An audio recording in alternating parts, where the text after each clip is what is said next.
And hello, my viewer. Welcome to Sans TV. And here we have the 4 p.m. brief news. I am your host, Ruth Wairimu, and my sign language interpreter voicing Esther Kendi.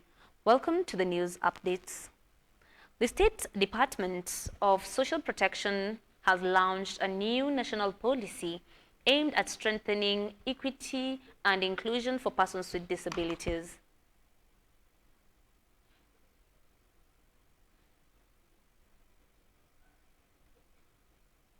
The Principal Secretary, Mr. Joseph Motari, said that the policy reflects the government's commitment to ensuring dignity and access for persons with disability, and the framework addresses the challenges in the 2026 priority areas, including health, education, employment, and justice.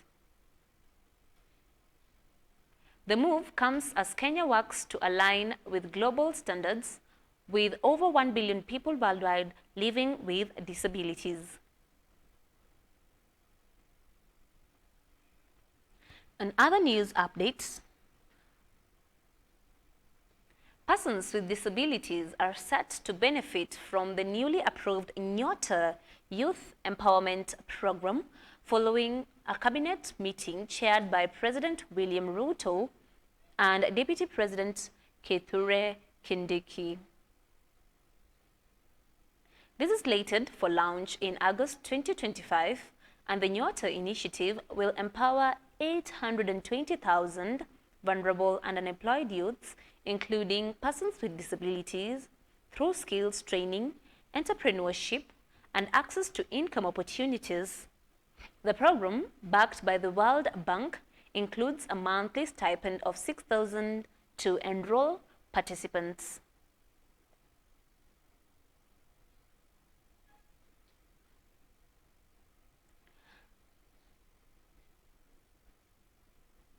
By 2027, the Nyota targets over 3 million youths, with projections indicating that the stipend may increase to 8,000 by 2025-2026 finance budget allocated, which was 28 billion to empower 60,000 self-help groups across 145 wards.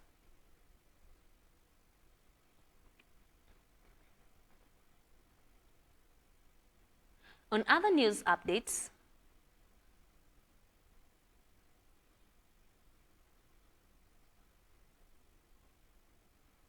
the Kadhanzoini Ward MCA, Benedict Kennedy Maneno, has reached out to persons with disabilities and their caregivers in Mbovo Sub-County, in Makueni County, offering support through distribution of assistive devices and food supplies. The items issued early this morning by Mbovo, who is the chief's camp, were provided following medical assessment carried out last year. The similar exercise took place last month in Kadhanzoini Sub-County Ward at Kadhanzoini CTTI.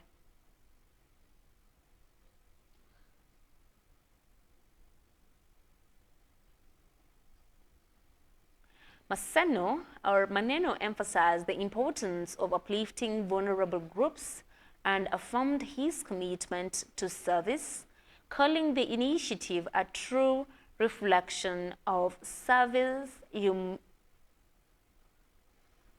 humanity at its best. And on other news updates, the Cabinet has endorsed a new bill aimed at streamlining Kenya's health sector by tackling fraud, poor regulation, and widespread impunity that continue to threaten patient safety. The Quality Assurance and Patient Safety Bill 2025 seeks to introduce strict standard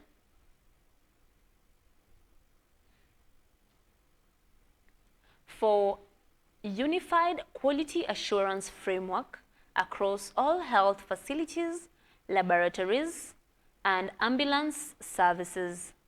The proposed law is designed to close long-standing loopholes that have allowed unqualified and fraudulent providers to operate within their minimal oversight.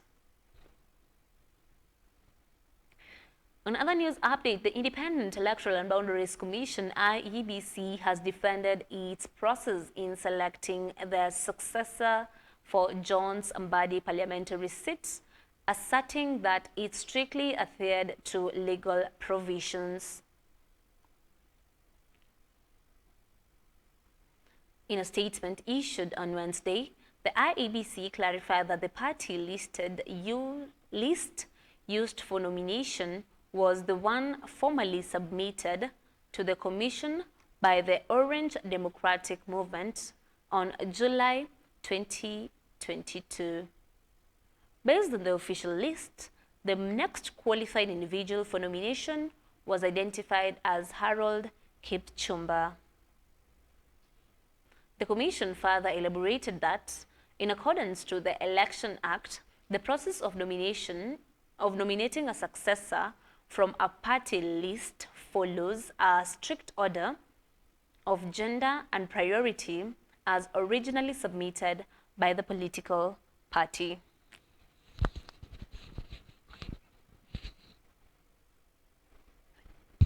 And we've come to the end of the news, making headlines here at Science TV. Thank you for joining us here at Science TV for Pre and Brief News.